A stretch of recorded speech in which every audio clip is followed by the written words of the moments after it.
It's Jasiri o'clock, and it's so good to be here. Jasiri turns 1 tomorrow. I'm excited. You're excited. We're all excited. I hope.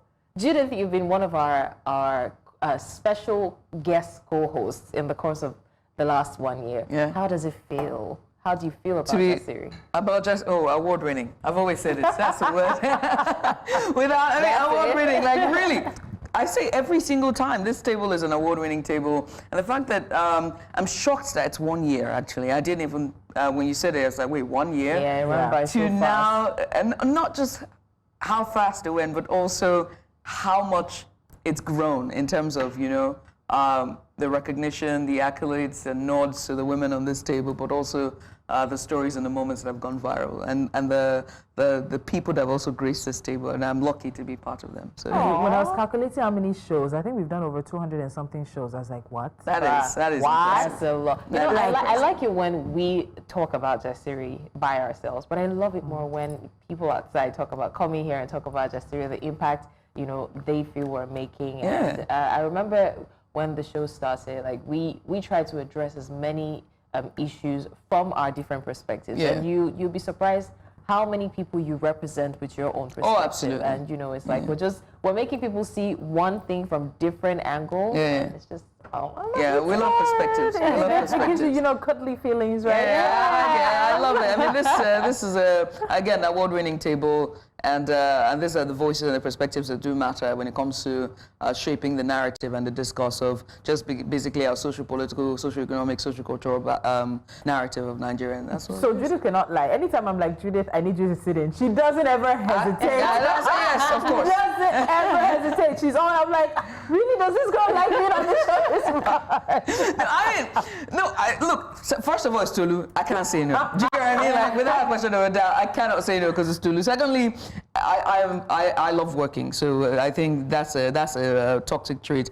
But also, I can't pass up an opportunity to be amongst women and just, you know, yap. Yeah. And just sitting there and it's like yapping and like But it's good. No, of course it is. I mean, it's award-winning So I will be there. It really is Judith's thing, because Judith will come into the make us and you're like, bruh. You know what happened? Listen, yo, girls, we need to talk about this. You know what I mean? Like, She was just walking with this look like she's been waiting to tell someone, do you know what happened last time? Okay, tell me. I love that. And to celebrate, we have a special celebrity guest joining us. She's one of one and rarely does interviews. So make it a date with us for tomorrow. It will be a very memorable day as Jasiri turns 1. Now, let's get into what we came here to do. Guys, I ran into this on X yesterday, and it was really, really interesting. So I said, let me bring it to the table. Now, Captain Arinze posted something on X that got a conversation started. He wrote, a 19-year-old boy who was going through the apprenticeship program was stealing money from his boss. Within less than 2 years with his oga, he had sent over 750K to his parents, 500K to his girlfriend, 420K on betting, 700K on frivolities, and over 1.7 million in a savings account. Now, from his phone conversations, his family were demanding this money from him. Some parents are enablers of this decadence in our society. That is why a 20-year-old boy with no known source of income would come back home with a Benz, and the parents would be dancing for him. We have blamed Tinubu enough. Let's start looking at the mirror. Now, his post, of course, sparked a lot of reactions. I want us to take some of those reactions before we talk. It is a good thing Judith is here because there's some evil in the reactions, and I'd love to get into that. So this one has a 17-year-old who happens to be from the same family with his oga, was averaging 1.5 million every month in transactions in his PalmPay account alone for about 5 to 6 months before he was discovered. What does that say? you know I'm not evil, right? Oh, I'm from the South. I'm from Cross River State. you see, this is why it's green. What were we talking about yesterday? Conversation about national unity, history and education. Yeah. It's me that needs to take a history lesson. I apologize for that. That's okay. If you know it, translate it. The funny part is that the boss was already sponsoring his elder brother in a private university and offered to take that one as apprentice since the parents were not well-to-do and he couldn't afford to take up his own education bills. guy man, and the rest of it. Another person says, meanwhile, a father from my mom's place refused to let his son drive into his compound for over a week until he provided proof of his legitimate work. Turned out that the man hit a jackpot with bitter cola and cashew nuts export. You're right, it's on the families. Fawanlu Obi, my sales girl kept a savings box in my shop and was putting a daily contribution inside the box according to her mom's request before I discovered it. At that Niger guy won. He said, bad governance aside, so many Nigerians are terrible people. Never you think you know a Nigerian until you have tried him with money. At Lady Grasha, she said, yes, please. Some of the decadence in the society starts from the home. Even with girls, too. Parents see a girl that's not working with expensive gadgets and attires, but wouldn't ask questions. All these things are enablers. Now, this one says, almost dated a girl who was jobless at the time, trying to get something doing. She was taking up a course to up her skills so she'll get into job hunting properly. Father texted her to demand 1 million naira, and when she said she didn't have, the man started insulting her. Yes, some families enable. Nwoko Reva says, I have seen someone learn car parts trading and was settled with 500K after 8 years. The apprentice system, I think, is outdated. If everything is not written and signed on more day or day, I'm trying to see how that relates. But one of the boys staying with my parents stole so much that they had to investigate and check his phone. It was discovered that his entire family was asking him for money on a daily basis for almost a year. He was fending for his family through stealing, and they knew it all. Okay. Try. I don't even know where to start. But when the original poster said we blame Tinubu enough, I want to remove Tinubu from that and say we've blamed the political class. Yes. Or we've blamed our leaders enough. Right. We've blamed other people enough. Right. The smallest, a nation's smallest unit is the family. Right. And we've spoken about it many times. Family unit in Nigeria is terribly broken. Right. Terribly broken. Yeah. I agree, 1,000%. And I always say this, my background will always inform every perspective that I have and every opinion that I have. And so I am blessed to come from a very large family, but I'm also blessed to be the very first in a long generation who was a university graduate. Are you not the first daughter? I'm the first daughter, the first child.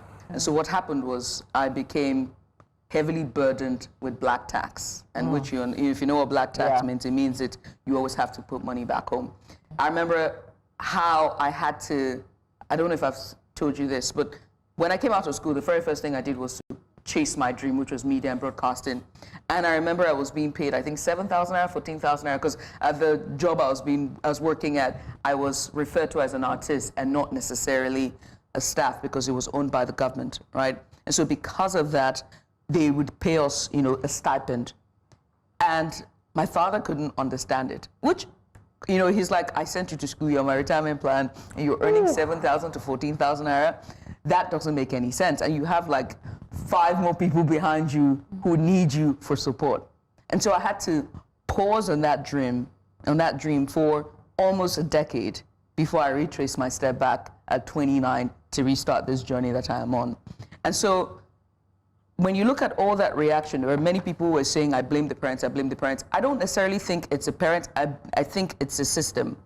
Because I am the first in generations, along with my cousins from my father's siblings, who are university graduates. Do you know how many years of impoverishment, of lack of education, of access to, to opportunities that they ought to have had because they didn't have a university degree? Yeah. Do you get what I mean? And even my father, who doesn't have a university degree and was a first, which is first school leaving certificate and was working his, jobs that he was doing, nonetheless, he still had to send money back home to his sisters, to his, what more myself with a university degree, Now, I wouldn't blame the people who have to do those things. I mean, it's bad, it's wrong, it's that, but I think that it's so much nuance and so much, it's steeped in our culture, but most importantly, our socioeconomic landscape, and the fact that there are so many families just like myself and so many young girls like myself who have to bend and do the most unspeakable and the most unimaginable and vile things because of the burden of black tax. That's what I'm saying. So I mean, one thing I want to say is that, and I'm not saying this as someone who knows about parenthood, but I think at least someone who knows about being a child, because I'm somebody's child. Right. I think we should stop with this mentality of your children being your success plan. Right, your retirement plan. If anything, you owe them success. Right. You know, there was a time that there was a trending conversation where, you know, of course, for a long time, I'm not saying all parents, but a lot of parents would say, oh, you need to quickly do this so that you can take care of me. And then the children go, well, where were you when your mates were making so much money? You know, so if you look at it, it goes both ways. A lot of people will tell you,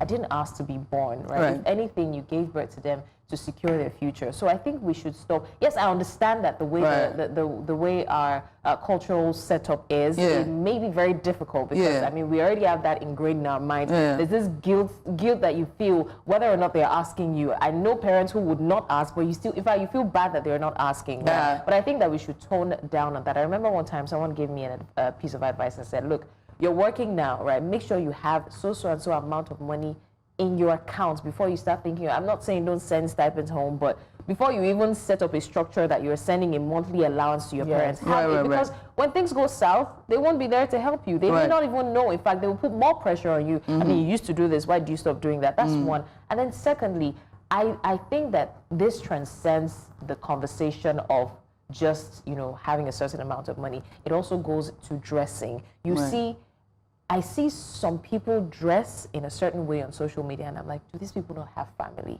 Right? No, first of all, you ask, what do you do? What does that person do? Exactly. You're asking, I see some kind of dressings, and I'm like, if my mother saw this, right, what would she say? If my father, so it feels like you get to a certain point where some parents will just detach from you, and the only thing connecting both of you is money. Send money home. They don't care what you do. They don't care how you get the money, but send money home. And that's too much pressure to put on children. Now, I'm not blaming, because again, you should have your moral compass. I'm not saying, but parents play a huge role in it. A 17-year-old knows that stealing is wrong. Right. He gave his girlfriend 500,000, the original. And then has 1.5 million. Then he's using somebody else's money to be betting. So I think there's, aside from the apprenticeship system, once somebody said that it's even outdated, I actually don't think it's outdated. I think it might need updating, but I don't think it completely doesn't have its place. But we have to look at a system where you send a child to school and you say you pay school fees. You don't ask questions about feeding. You don't ask questions about books. You don't ask questions about home, about housing. How do you think your child is doing it? And then this same child, so it's whether it's a girl or a boy, we're thinking and we're blaming young people for getting into certain things. But this pressure, I can't imagine having my parents call me and ask for $1 million and I can't provide it. My parents know I'm jobless, and my father starts insulting me. Why would they even ask Think you about the kind of $1 million? insults the father probably would have given, that your child that is no good, your mates are doing so and so, you'll never amount to anything. And because let me tell you, Nigerian parents, curses their children is not far from many people's mouth when it comes to their children. It's a very unfortunate thing. So there's a pressure. Why are you sending a child to apprenticeship and you're the same one who's teaching that child to steal? But if that child becomes a local government chairman, do we expect that child to not steal as a local government chairman? And you know the sad part? We're creating a pipeline. Yes, it's a pipeline of I feel like there's some parents that hope that that's what the children are doing, but they would never want to have that conversation. They don't want. They don't want to ask questions that they don't want the answers to. They know that their children they just won't ask the question. Yes, they they know don't that their children are doing escort services, but they will never ask, so that they don't know, so that they pretend like they don't know. There's something you said. Denial. There's something you said, that they hope that their children are actually doing it, right? So let me flip this table on its head, right, and talk about our political system. At the fact that the national cake is chop by chop, you expect that when the person goes in, they must commit a crime. They must, they must corrupt, misappropriate funds, channel funds. They must be able to perform nepotism. And in thinking that, I think it's our system. If a parent expects that child to steal and it doesn't steal, they think there's something wrong with that. He didn't. Absolutely. Yes. There's something wrong with our system and how we think as a people. Our values you are dulling.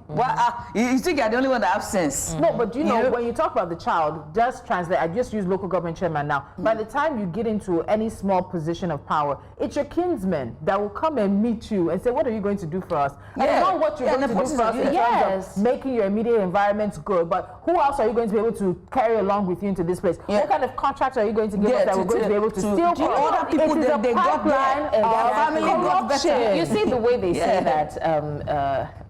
Let me use Yoruba adage. They say, "Were doing what koshe bilomo." Hey, I've lost. Are you practicing? She has not been speaking Yoruba. This is like her third proverb. I don't know. In the past 1 Honestly, week. I've just become so interested in Yoruba, and it just I love Say it. it again. Where do work koshe bilomo. So basically, you know how you see mad people on the street and you're clapping and dancing after them. This is no insult to anyone, but like you see them and you're clapping and dancing after them, but it's a curse if you have them. They're fun to watch, but they're not fun to give birth to. Exactly. So what I'm trying to say is, most times we see these people in power, we all criticize, and secretly we're hoping and waiting for one member of our family to get enter there and see if it's not about turn. It's turn by turn. Everybody is like a million at the end of the day. Exactly. That's the mentality. So we're not fight. We don't want to fight corruption. We don't want to change the system. It's just not we our want to turn be part there of the yet. system. Exactly. There's an element we're not speaking about here, and I know we're pressed for time, and it's social media.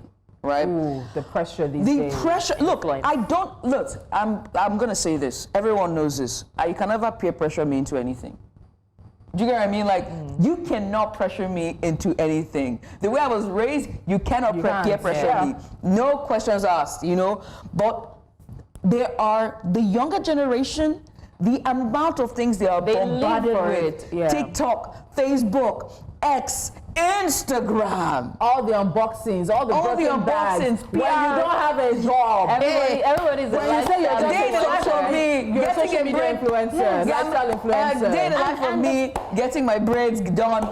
Follow me to go and get my hair done for $750K. Pause. Pause. We have a conversation. We have a guest waiting. If we continue down this trajectory, we will not be able to finish today. So let's take a quick break. When we come back, we'll dig into the 2025 budget proposal. Our guest is Damilola Onemano. She's a gender and research analyst with Budgit. Stay with us. Welcome back to the show. Now, President Bola Tinubu's administration unveiled a record-breaking 47.90 trillion naira budget proposal for 2025 on December 18th, 2024, marking a 74.18% increase from the previous year. The administration says this ambitious budget is designed to tackle Nigeria's pressing infrastructure gaps, development challenges, and economic growth. With an economy grappling with inflation, growing debt, and the pressing need for infrastructure, education, and healthcare improvements, this budget has sparked significant debate. Is it ambitious enough to drive growth? Does it address the urgent needs of ordinary Nigerians? And how will it balance fiscal responsibility with the need for transformative development? Let's dissect the numbers with our guest. Joining us is Damilola Onemano. She is a gender and research analyst with Budgit, Nigeria's leading civic organization, which focuses on transparency, citizen engagement, and accountability. Damilola, welcome to Jasiri. Thank you for having me. Thank you so much for being here. Thank you very much. Your skin is glowing, by the way. Thanks.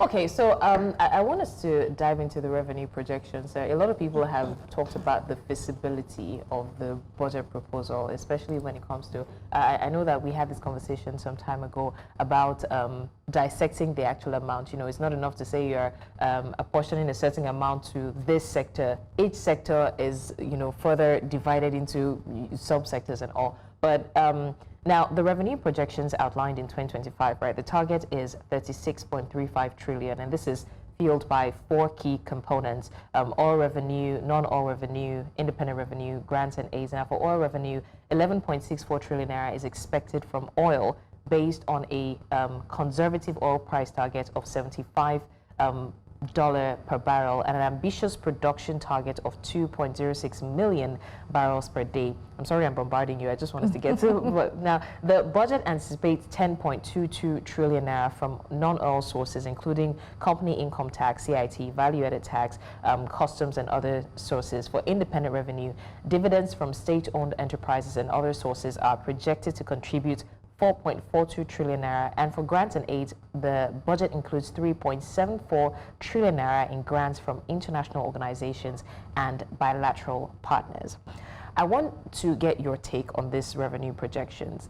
Like I said, many people are concerned about the feasibility of it. Are we being realistic with the numbers that or are we just throwing out numbers? When you say 36.35, it's quite ambitious, and we'll all agree that over the years we haven't done significantly great in terms of revenue generation in Nigeria, especially given the fact that we have never really gone past 70% of whatever we have projected in the actual year. And last year we had just about roughly 15. And that was presented during the budget presentation by the president. Given the fact that we do not even know the actual estimates, because there has not been any form of budget implementation reports that has been put out in the public over the past year, we cannot foresee that we are going to even do 50% of what is now being projected, which now brings us to, is it being realistic? When you talk about the oil and all of that, the oil price is largely dependent on outside forces. Right. Is the OPEC going to bring up their own regulations on oil pricing, production and all of that?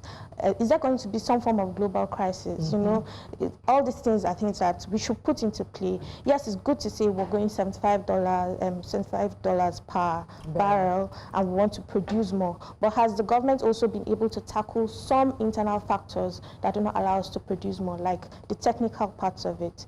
Are we able to produce using advanced technical mechanisms to ensure that we avoid some form of wastage and some form of spillages? Are we able to tackle the issues of theft and vandalism in terms of oil thefts and what's happening in the Niger basin? Yes, so all these things are put into place to say, oh, how can we now say for true 2.06 million barrels per day is possible? Yes, that aside, we now go to the non-oil revenue. What is the government doing to ensure that we have more multinationals coming in? Last year, we recorded the highest exodus of multinationals leaving Nigeria. Like, it was a lot of multinationals exiting the country. What is the government doing to ensure that the environment is stable?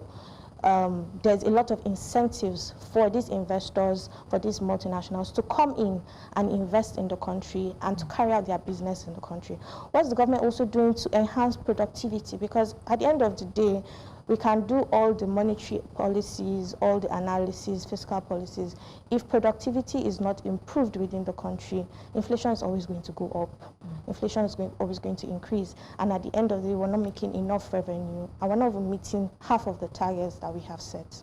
So that means there's no guarantee then for us to meet our projections, revenue projections, if a bulk of it lies on international factors.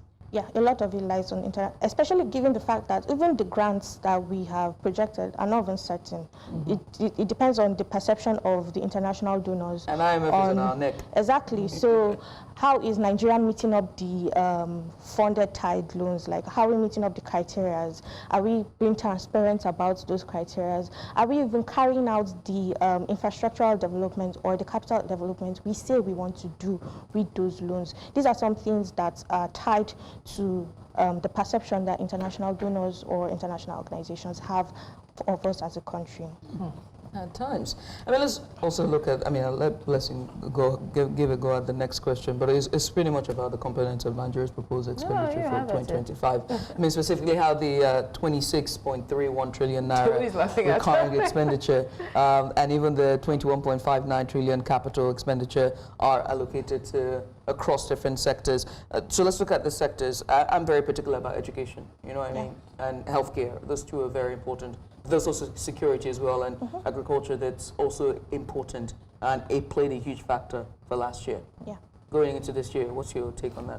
Okay, so yeah, there have been significant improvement in these allocations. We've seen a 5.7% increase for, a 7% allocation to education. However, it doesn't meet the criteria of the 15 to 10% of UNESCO. For agriculture, it still doesn't meet the Malabo Declaration of 10%. For health, it still doesn't meet the Abidjan Declaration of 15%. However, I think we need to also look at the components, the key components of these allocations. So you can say you allocated a 5-point-something trillion to education, but the bulk of it is going to personnel. And we cannot deny the fact that this year that we are entering, personnel is going to skyrocket, given the fact that there'll be the implementation of the new minimum wage. Right. Yeah, so the 70,000 naira is going to mean that what was paid last year in terms of personnel costs is going to double this year, or even triple this year, because Shouldn't that have already been factored in? Are you saying it's already been factored in? That's what I'm saying. So personnel will increase. So the bulk of most of this allocation is going to personnel costs. It's going to payment of salaries and all the social Recurrent benefits expenditure. and all. Yes. And then when we come to overheads, I have some very personal opinions about overheads, because I feel like we spend a lot on overheads, given the fact that we still have some existing structures which could be managed, and we end up improving on them every single year, spending a lot of money. So when I say spending a lot of money, in terms of overheads, we're buying cars every year in different ministries. What happened to the cars that were bought previously? The roads spoiled them. I mean, if you just get CNG on those cars, and then we can now see if they. You're buying. CNG is one thing. The road is still another The road thing. is still another thing. You're buying computers, laptops, printers, scanners, and you're not just buying. Yes, you're not just buying the cheap ones. You're buying very expensive ones. And the next year is appearing again in the budget, right? So as much as utilities have gone up, we understand that fuel pricing, everything has gone up, utilities have gone up. But when it comes to the maintenance and purchase of assets, I feel like Nigeria is still not doing well, because we are not prioritizing what needs to be prioritized. I think it's even more than just purchase of assets. We can also look at it in terms of return on investment. Because by the time you're buying one laptop and you're saying a whole unit inside one ministry needs 10 or 15 or 200, because they never buy small, maybe 200 laptops. You're not buying the cheap laptops. Why are you needing laptops again next year? Yeah. What's the return on the investments you've already put into the ones that we bought? The fact that there's obviously, you talked about no budget report that tells you how we spent the previous money. I know that November, December, lots of MDAs start running to spend money because they don't want to return money to the budget, because they feel that oftentimes if they return money, when they're asking for another set, you'll tell them, you didn't spend all that much, so why are you asking for this much? I can tell you personally, I know lots of people who are October, November, December, rushing to spend the balance of their. Am I wrong? No. And you find that they're just doing different activities for no reason. Frivolities, traveling for no reason. And my concern is the fact that nobody's flagging these things, because again, honestly, some of these overhead, right, I'm pretty sure that they don't exactly buy spoons and forks every year, right? So probably that's another way to beef up. I don't want to speculate anything, but you get what I'm trying to say. But the fact that nobody's flagging these things down, and every year it still comes back, and we keep accepting it. We're buying furniture every year for the same house you've been living in. It doesn't make any sense. Well, I think at this point is when we hopefully the media starts to set an agenda and talking about the Stephen Orosanya report. Last year, this administration claimed and alleged that they would implement that Stephen Orosanya, and that was a conversation that happened, for like weeks, and then it just went cold. And before we know, there was a reshuffling of the cabinet, and the cabinet ballooned. And we know since 1999, this is the largest cabinet that we've seen for this dispensation in terms of our democracy. And I think that at this point, the Stephen Orosanya conversation needs to be brought back, intentionally. Every media practitioner, every broadcasting house should start to have that conversation again. So let's go. I want us to stick on education. So of course, we've heard about education being about 7% of the budget as allocated. That's about 3.52 trillion naira, which the administration has been very happy to tout as the largest amount ever allocated to education in Nigeria. First of all, confirm that. Is that correct? It is okay, it is correct. Now, some are impressed and others not so much so. The Academic Staff Union of Universities says Nigeria's education is likely to remain the same because it falls far below the benchmark of 15 to 20% educational budget recommended for underdeveloped countries like Nigeria by both UNESCO and the United Nations Fund for Population Activities. President Tinubu stated that part of this funding would be directed towards infrastructure development, including support for universal basic education and the establishment of 9 new higher educational institutions. There's also some 100 billion naira going for the National Homegrown School Feeding Program, which has continuously found itself immersed in some kind of controversy. So should we be applauding the administration for this? Is this about the amount of money spent, or in terms of how that money is dispersed and its quality disbursement? Yes, we're getting there. Yes, we're still not happy. 7% is not 15%. Yeah. There's still a very wide gap between that. And this is the money that's meant to be spent from primary to university, I believe. Yes. So that's covering a large range of the educational system. Is this something we should be applauding the administration for? I would say applaud. So it's good to have high allocations, but at the end of the day, like I said before, it still boils down to the quality of the allocations. Right. You are allocating, and your capital projects, more than 70% of the capital projects are more of administrative works. So you just have a few, maybe rehabilitation of schools, rehabilitation of hostels, providing security, but bulk of it is falling on the headquarters of the Ministry of Education. You're trying to do roads inside the Ministry of Education. You're trying to furnish the Ministry of Education and get cars and vehicles and all of that. When we look at it in-depthly, it's more like, what is now the impact for the society? Because you're just having very few things. So the student loans, you're giving me 50 billion naira. We have over 5 million students who would want to benefit from this. If you're diverting the funds going to furnishing and all of that back to these student loans, I believe it's something that will be more impactful. Even the homegrown school feeding program, or the school feeding program for the primary schools, it's something that, yes, we thought it would be an incentive to have more enrollment for students, but then we're finding it that it's backfiring, right? We are at a stage where girls are more out of school, and one of the reasons why most girls are out of school is because of their menstrual health. We have 6.4 million girls who are out of school, and this falls between the ages of like 13 to 17. Right. Period poverty is one issue, and you find out that if you check the budget, there is no provision of even a subsidized rate of getting the sanitary products for that's what I'm saying about not segmenting. When they say they're putting money into the health sector, the health sector is very vast. But they don't talk about these things. They don't talk about subsidizing the rate at which people get sanitary pads. They don't talk about clinical trials. They just talk about health sector. And eventually you find out that, like you said, it goes to the Ministry of Health, the Minister of Health, the Minister of this and that, and it doesn't even, it doesn't trickle down to the actual problems. You will even be shocked that as far as girls' secondary school, there are no provisions for this. Like, this is just within pure secondary schools that are just well, tell me about it. I went to one, so I know. Exactly. You know what I mean? Like, there's no provision, like a budget provision to say, oh, we're providing sanitary products. Because we know that will help to keep you in school. So it also means that sometimes we're having these conversations in a very inauthentic, insincere way. If we're talking about out-of-school children, which is also falling under this whole education conversation, yes, we're not identifying. There might be segments. Out of school children is boys and girls, but the issues that keep boys and girls out of school is not always the same.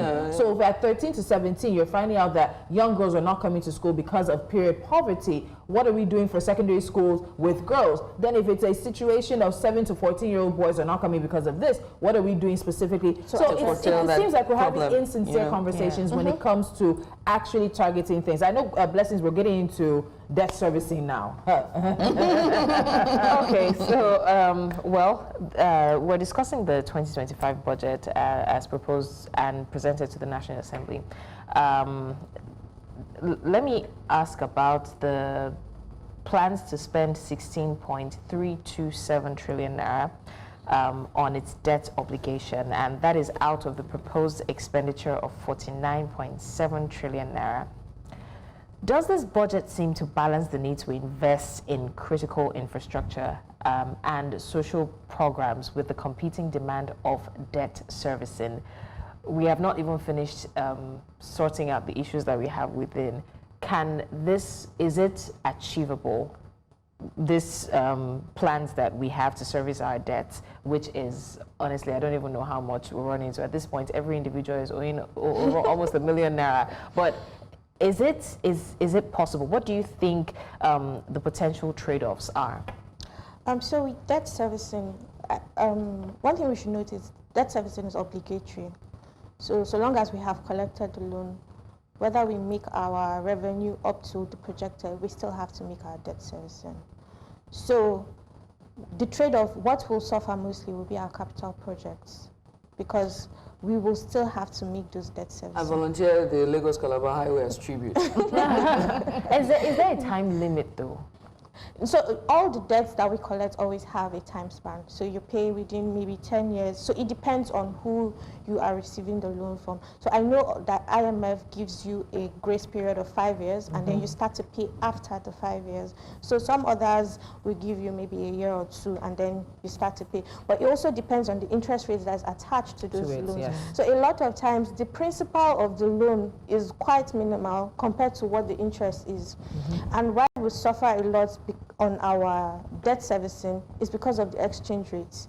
So our debt servicing has completely increased over the past 2 years because of the exchange rate that we have at the moment. I wonder if they saw that as foresight when we were floating the naira. I don't think they did. I don't think they did. That foresight. Because a lot of they probably did and ignored it. or they thought that for the greater good, it's still a necessity. Yeah. So let's stay on the debt servicing conversation, because when you look at it, we are about to hit, or according to analysts at AfriInvest Research, in their 2025 Outlook report, they projected that net issuances of at least 13.7 trillion naira may be required to bridge the gap between the proposed expenditure and revenue in the 2025 budget, while not ruling out the possibility of a Eurobond market outing in the year. And we had one recently, and they said we did quite well with that. But the federal government's borrowings are expected to surpass the initial 13 trillion naira budget to cover the budget deficit in 2025. So when you look at the fact that we are sitting here, we're going to spend about 16.327 trillion for our debt obligations. We're looking at surpassing a 13 billion naira target as well. How does that sort of change the conversation in looking at this budget? We're sinking.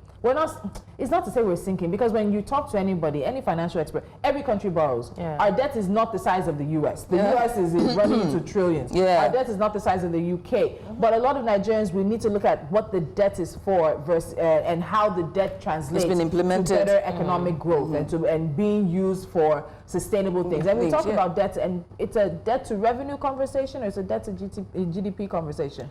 So Nigeria, most times, to justify why they borrow, they do a debt to GDP because it's significantly low. So they'll tell you that other countries still have higher debts to GDP rates. But when we want to be reasonable about what we're doing, our conversation should be a debt to revenue. Yeah. Because if there was a certain time we were using almost 90% of our revenue to service debts. Yes. So you're having just a quite tiny sum of 10% to carry out other activities, which will eventually take you back to borrowing. Right. We already have a 13.7 or 13.6 trillion deficit. We have 16 trillion that we're going to pay back in terms of debt servicing, meaning that after paying back, we're still borrowing again to ensure that we close the deficit gap. And then the cycle continues and the cycle continues. And then it now brings us back to this debt that we're collecting all the time, we're gathering and gathering. What are we using it for? Over the years, have we seen a return in investments? Has this debt that we have invested in whatever social program it has been, has it brought back some form of revenue for us to say, we are using it to now service the loans, but then we don't see those returns. And I would even expect that at this point, we should be desperate enough to squeeze out whatever we can. I know that it might seem like a drop in the ocean, but the money we're using for the overheads, we can probably scrutinize it and squeeze out whatever it is to bridge the gap. If not, we'll never bridge the gap. Civil servants, they need their laptops now. No, so, but I also agree with her, because it's more of cut your coat according to your size, or not even according to your size, according to the material that you have, because it's more of, we will keep suffering if we are not doing the right thing in cutting the cost of governance. Our executives are traveling and are traveling extravagantly. People are doing things and they're doing things extravagantly at the cost of the citizens that are paying the taxes. Cut it and say, these overheads are reduced for a time being. At least let's all suffer together for the time being to see what. Let's all of us suffer together. Do you know this thing you say about executives traveling? My question: have you seen the budget for the National Assembly? What does But it the look truth like? is, we don't see the breakdown. Yes, Yeah. we They don't see the line ever items. give you the breakdown. They just give you a whole figure. Do you know this thing makes me think if there can be a policy that each administration, before they leave power, they account for everything they've done, the amount of money they've been able to raise for the budget, to bridge the gap in our budget deficit, because it's looking at like every administration, when they come to power, they're marking time, right, and just allocating and then passing and the then buck. eventually you see that when they go, the budget still, the debt still remains a humongous amount. It's just a and then can the that next, they're pushing down the road. administration now calls it, I've inherited another baggage, and then they continue to mark time till they inherited go. the empty coffers. But you know, she raises a point in terms of, okay, what are we collecting this debt from? For, and I think you have a question. Yeah, I mean, it's regarding basically the key initiatives of this budget. Let's look at it in its entirety. Okay. What are some of the key initiatives and projects that are in this budget? I mean, there's so many reforms we need for our industry, for our country, whether it's the power sector, whether it's infrastructural development, agricultural development, our security structure. What are these initiatives aimed to address, in Nigeria's, pressing issues and challenges at this time? Okay, so I'll just start with infrastructure. There has been an allocation for housing schemes. That's about 11.5 billion naira. Over the years, there's always allocation for housing scheme, but then it's more like it's just hidden. There's a secrecy behind it because we don't know when and the housing deficit continues to rise. Exactly. Yeah, we don't even know when these houses are being built. We don't know how it's been allocated to people. What's the requirements for you to even participate or get to this housing? But hopefully, this 2025 budget is being implemented rightly. We have about 10 rail projects of 41.4 billion naira.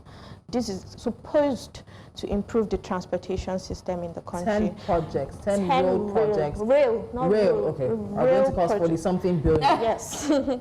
So it's more of, let's see, the transport system in the country. We already have numerous federal roads that are terrible. Yes. One would think that before constructing the Calabar Coastal Highway, you would want to face the ones that are inside to improve on it so that people's lives, people's properties that are being transported on those roads are safe, and they get to their destinations at the time that they are required to get to. That's why I said I volunteered that project as tribute. Even the real projects that we've seen over time, for a while, maybe for a few weeks, it looks like it's just a tourist attraction. Yeah. And then eventually you start seeing a massive deterioration. Like you go there the next time, you're like, this thing used to be better than this before. And they just because we can't maintain our infrastructure. Yes, maintenance is a problem. Besides maintenance, there's also the social investment programs. You have the conditional transfer scheme, cash transfer scheme. We also have the something register. We have the social register. There we go. Enough money gone to this thing. Look, I have a problem with that thing, and I'm going to say it now, right? I remember in 2022, we were having this conversation. I think it was 2022, and this conversation was coming up, and we kept talking about that social register and about how we need to have access to data to find out who exactly is getting the money, so that the media can at least investigate whether or not this money that you are borrowing, is actually going to the recipients that you claim they are going to. And it seems to be recurring in this budget as well every year. So the question is, how much transparency is this? Is this even having any impact in our society? So I don't believe in the cash transfers. I believe that if you want to do cash transfers, Nigeria is already a system that collects data all the time. Like always, you go for NIN, they collect your data. You go for your bank registration, BVN collects your data. You go for voters registration, they collect your data. It is something that if you want to do a cash transfers, you have the data of these people. You transfer straight to them. But then we go through the whole archaic method of withdrawing the money and distributing it by cash. You give maybe to a community leader to give to his community people. That community leader has pocketed almost 50% of it and is distributing 2K, maybe when you're supposed to get 50,000 to the people. And on paper, it shows that you've actually given them the money. So I think there needs to be a re-evaluation of the social register, first of all. Yeah, to be fair to President Tinubu, he paused it for a while and had to reintroduce it. Who should be on that register? Somebody like me shouldn't be on that register. I want to be. I'm joking. Somebody like me shouldn't be on that register. You need people who are in dire need of that money to be on the register. But then you find out that somebody like me is on the register. All of my family members, in fact, I have 4 cousins or 5 cousins or so many people. Or the community head has all his relatives, all his councilmen, everybody someone like them on the register, right? And then those monies don't now get to the people that really need them. So there needs to be some transparency and reevaluation of the register, and then it should be something that's public. Yeah. So don't just say you're reevaluating, make it publicly known that these are the people on the register so that we know. And then the contracting of how it is going to be, it's just something that's simple. I think transparency is something that we lack a lot in the country. So whether it's in budgeting or in just carrying out procurement processes anywhere, we're lacking a lot of transparency. Lagos Calabar Coastal Highway, because that, yes, there's a lot of interview recently. So I think the CEO, Paul. Yes, the CEO of Landmark Yeah. says he's upping stakes. He spoke about so many things in a recent interview that trended over the weekend. And now the part I heard is that he's upping stakes and moving. But we don't have a lot of time. And there's one point I also want us to make, and that is, aside from the fact that we also see a very aspirational move to remove the inflation rate to 15%. 15%. That's 34, 35? 34.6. That's a lot. Moving it almost 59% down in 1 year, when you already know, as you said earlier, that there's so many external factors that Nigeria doesn't control. And giving it's a nice figure to look at, and it would be fantastic. It's not impossible, but it's highly improbable. But again, we don't know. But one thing that's interesting me is the speed in which all of this was passed. So interestingly enough, the House of Representatives took swift action, passing the budget through its second reading on December the 19th, 2024, referring it to the Appropriations Committee for further legislative action. Then, of course, there's also meant to be the joint committees as well. Eventually, what we're expecting is that the reports from the exercise are expected to be harmonized by January the 22nd, and then looking to have it presented at a plenary session on January the 31st. They're giving us all these dates, but do you really see an intense, deliberate, intentional scrutiny of the budget happening? And I think that's the biggest concern. We don't have a line item breakdown for the National Assembly. We're asking questions about the projections, about how targets are being reached. Our ministers and MDAs, some of them going to come and sit before the National Assembly and defend this. So we just look like we have dates that we need to mark and hit the register and then say, passed. So I'd say there's a lot of secrecy in this whole budget process, because it's more of the budget process is supposed to be something that happens within a 6 months period. Yes, so you have the MTEF coming out by June, July, so that people start to see what the projections are. Your budget call goes out early, maybe by August, September, to the MDAs, and the MDAs come up with their budget, and then the budget presentation ought to happen like October, giving that like 3 months period to have public hearings. People come to engage. Your appropriations committee and the NABRO, they do all of their research and do all of their findings and ensure that we have a proper scrutiny of the budget, and then they all come and defend what their line items are, who has gone over the ceiling, who has not gone over the ceiling, where do you need some more insertions in, what were the insertions that are not relevant, are there some frivolous items that need to be removed, right? So, but presenting the budget on the 18th of December, there's another reading on the 19th, and then you're saying within a month, that's by 20th, you will have a final review or a final report. It does not give room for citizens, and you're presenting it in a peak period of holidays. When is the National Assembly going to sit during Christmas or New Year? Nobody has resumed. So 2 weeks are gone already. So in 2 weeks, that with your timeline, 2 weeks is out of that timeline. So when they resume, maybe next week, they'll have a It week will or just so. be a rush. It will Like, be oh, Tolu, do you know what I miss? do this, Do you know what I miss? I miss those back in those days when there was inquiry of those budget and they would be in front of National Assembly and they would be defending. It was premium television. I love those moments and I miss those moments. We need it back. Damilola Onemano, agenda and research analyst with Budgit. Thank you so much for joining us. Thank you very much for having me. Thank you once again for exposing us to the truth, or exposing the truth to us, however it is. As we delve into the 2025 budget by President Bola Tinubu, today's discussion highlighted the critical questions and concerns about how this budget aims to shape Nigeria's economic future, tackle pressing challenges, and uplift the lives of ordinary citizens.